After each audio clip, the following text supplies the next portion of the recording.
there's something that we talked about last time about leapfrogging, China coastal cities leapfrogging Singapore or Hong Kong. In his take, yeah, it's the same. If Shanghai doesn't adopt the Anglo-Saxon sense of the common law, there's no way that it will be a financial hub in the sense of Singapore or Hong Kong. That's true, but I think it speaks to a wider issue. I mean, the reason why Hong Kong and Singapore, even today, are successful as financial hubs is because of the legal system. I mean, I think that's what underpins. There are other issues as well, but if you look at the infrastructure and so on and so forth, well, all that came about, through their legal system. You couldn't do international business based on Chinese law. True. You couldn't. Yeah. I mean, when you're doing business, if you've got someone from Nigeria that's doing business with someone from Russia, you're not going to use either Nigerian or Russian law. Right. You're going to try and find some type of probably English law or American law, which is the same more or less, and you do business on those rules because of the common law factor. This is where we want to go into our the reason why we want to do this is this is the meat of our discussion, right? China being able to fill in that void or vacuum left behind by America. Does that mean China needs to adopt common law in order to? Yeah, but I think that's it's the wrong question with respect. A communist government cannot. I mean, it just cannot. I mean, how could the communist run system adopt common law? It's just, it wouldn't be communist. And that's so I think to go to the heart of the system and say, if you want to be successful and sort of step up, you have to not be you. You can't be you. True. Yeah. Right? You have to be bad us. Analogy. Yeah.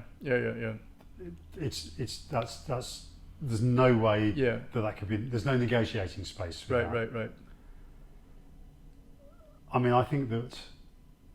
Look, I don't know that much about the domestic situation in China, to be honest. I mean, I think I know certain things, and I can make certain observations. But my view of China at the moment is in the vacuum that exists on the global stage, and the difficulty, and I think perhaps even the lack of ambition that China has in actually filling the gap. It's still very much a mercantile state. It's not one. Famously they've always said, we don't wish to interfere in other people's, other countries' politics, even though they do. Through various means. But I don't think that's good enough for a country of that size and with those ambitions. I mean, right now, even though I think many people look at Trump and the destruction of American exceptionalism as a travesty, it's the Chinese that are blinking first in trade. In that big trade war, it's the Chinese that are at the moment blinking first. Now, we can talk about Trump and some of the stuff that he's had to roll back on, and absolutely, I think he's got more humble pie to eat, and he's going to sort of eat it triumphantly and pretend it's not humble pie.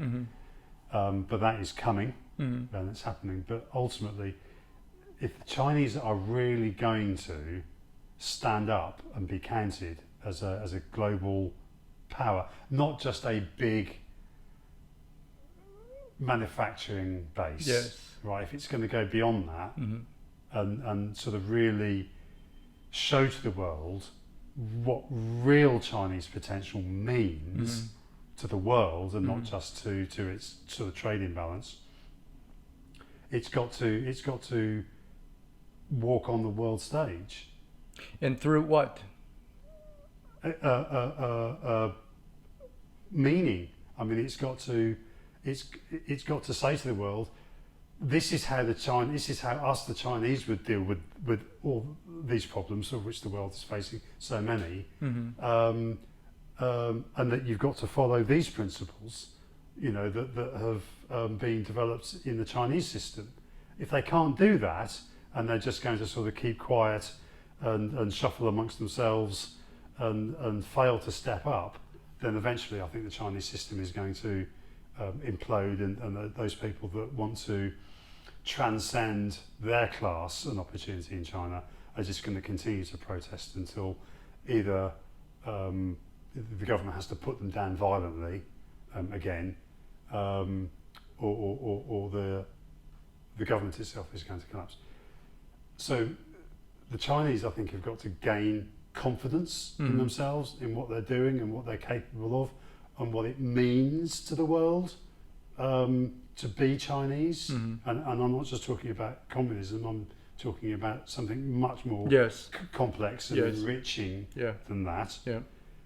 But I don't know that there's anybody in Beijing that has that vision.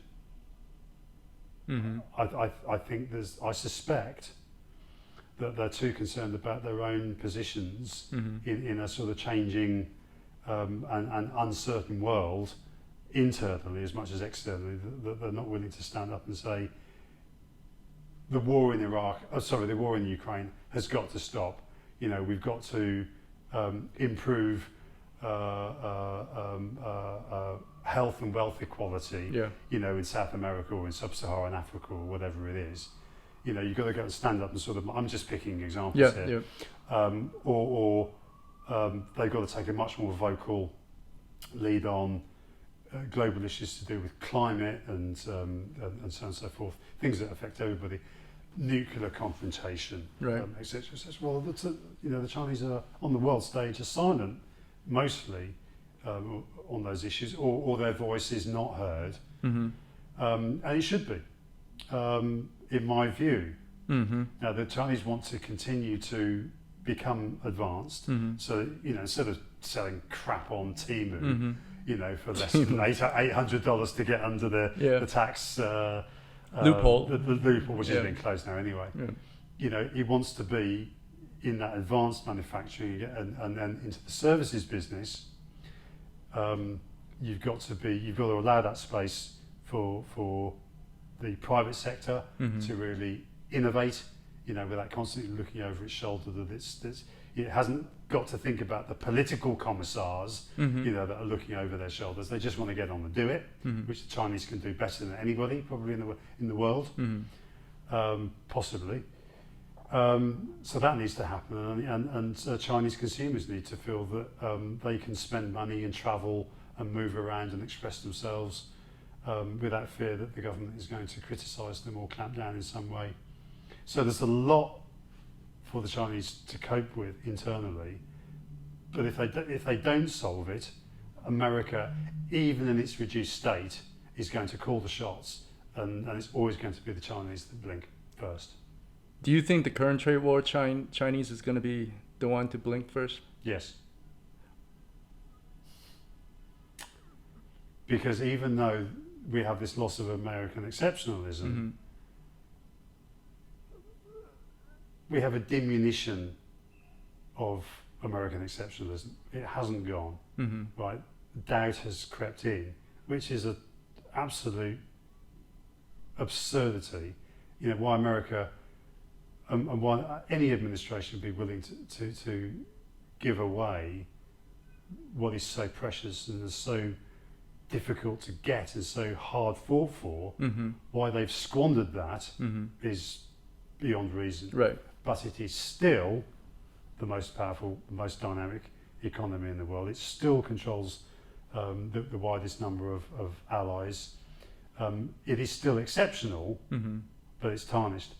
And yet, the Chinese still are never going to get even close to that in the current system. It will probably take a few generations to get up to the level of reform that you were talking about. Well, minus a major a new sort of cultural revolution or massive set of visionary reforms. China has as many problems at home as it does on the global stage right now. But I think that the world needs it. The world needs a balancing power. We've seen what a swaggering fool, Trump is. Right. And that he's capable of total destruction. He may turn out that he's reined in. But what I want to see is how a responsible, thoughtful, mature, sophisticated Chinese global policy looks like. What does that bring to the world? We can't. There's no sign of it right now. Yeah, you might be disappointed because I just don't think China's ready to move in yet. It might take generations of different leaders with a different model in their mind of how the world works and how I can kind of slot in my. You've got to remove the massive contradiction that sits at the centre of Chinese society, which is the Communist Party. Contradictions. Massive contradiction. And then can you expand on that? Yeah, you want me to go into that? Yeah.